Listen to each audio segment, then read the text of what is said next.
wanga lamari yana bani mamaki. Ba da maka yi wa mutum hanya shikenan sai mutum ya fika naci. Kai yanzu ka duba a ga kamar Silil Eman nan na zo na sada su da Alhaji Mansur Ammani shikenan yanzu abun ma ya gigice ni sun fi abubuwa ma akan abun.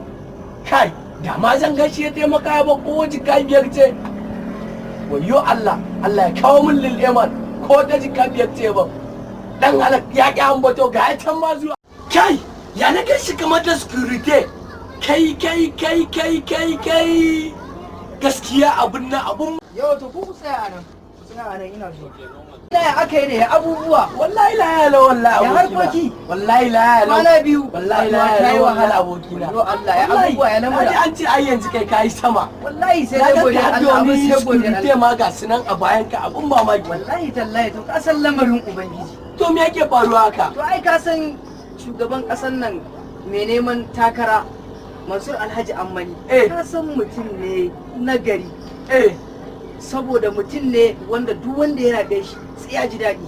Wallahi na ga ka canza ka duba ka ga kana sa wani riga ga wani abu kai. To wai ba ganni dimi abuna na canza ba.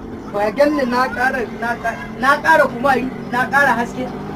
Da haka ka saba gani na. Canjin Alhaji Mansur Ammani kenan.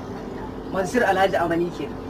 Kai Nijar mu fito mu tafi hannu bibi mu bi Mansur Jam'iyyar Al-Ihsan Mansur Alhaji